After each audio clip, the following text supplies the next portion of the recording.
question 4 is the continuous function f is defined on the interval -4 is less than or equal to x, which is less than or equal to 3. The graph of f consists of 2 quarter circles and 1 line segment as shown in the figure right here. The g of x equals 2x plus the integral between 0 and x, f of t dt. So for letter A, we're going to find g of -3 and find g prime of x and evaluate g prime 3. So first, we first need to plug in -3 to the g of x function. So right here is going to be -3 equals 2 -3 plus -3, 0, f of t dt. So from this, we get -6. So -6 is from the 2 times -3. But the second part, we need to find the 0 to -3, which is on this part right here. So the area of a quarter circle, they tell us this is a quarter circle, is we need to find the area of it, which will be area of quarter circle equals pi r squared over 4. We know the radius is 3, so plug in pi 3 squared over 4, which will give us 9 pi over 4. Since we are going backwards, 0 to -3, we'll be getting to a negative area on the quarter circle. So the equation should be, once plugged in, will be -6. Right here. So back to the equation right here. It'll be -6 minus 9 pi over 4.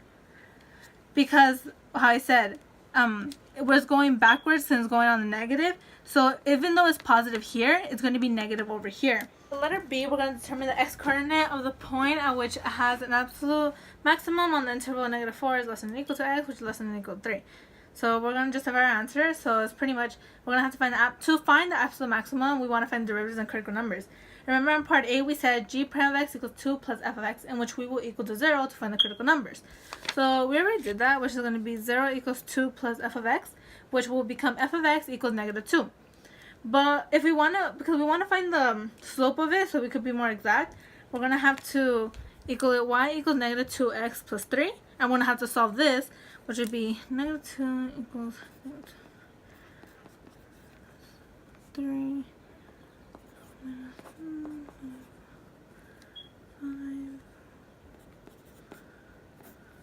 2, and then it would be -2x,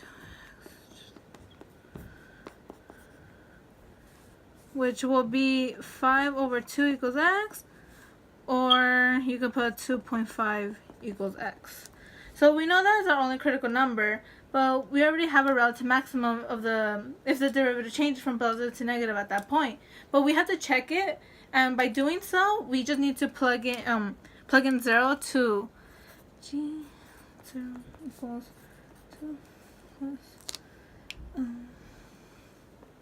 f 0, and which will become 2 plus 3 equals. So we know that it will be 5, which is greater than 0. And then we could check of 3 prime, g prime of 3, which will be 2 plus 3 will be 2 plus -3, which will equal -1, which that means it's less than 0. So right here now, because of this, so we know that the x-coordinate is 2.5, obviously right here. And so g has a maximum at 2.5 because g prime changes from positive to negative at when x equals 2.5. So for letter C, we're going to have to find all the values of x on the interval -4 is less than or equal to x, which is less than or equal to 3, for which the graph of y has a point of inflection. Give a reason for your answer. So here we need to find the inflection point. So we already have the g prime of x. Now we don't know the second derivative. So what we need to do is g prime of x equals f prime of x. So it'll be 0 equals f prime of x. we don't have a slope on 0 on the graph, or one we can't see well. So our critical number is x equals 0 for g prime of x, g double prime of x.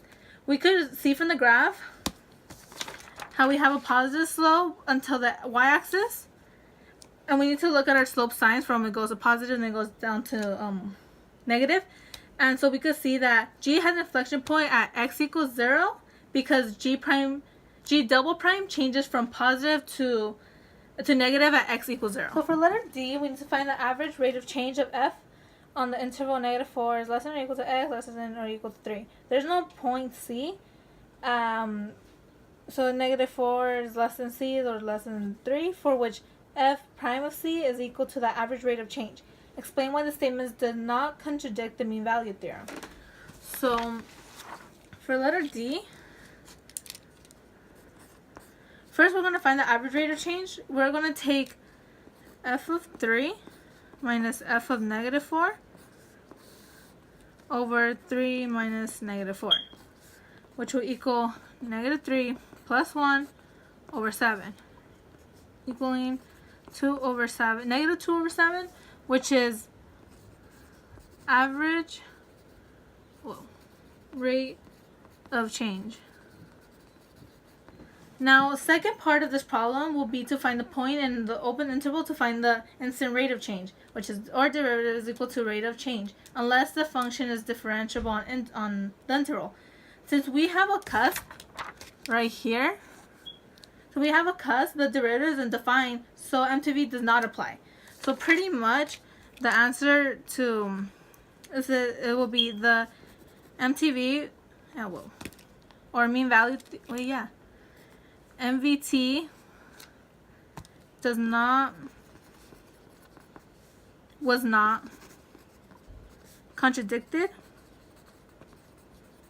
because f is not differentiable at x equals 0.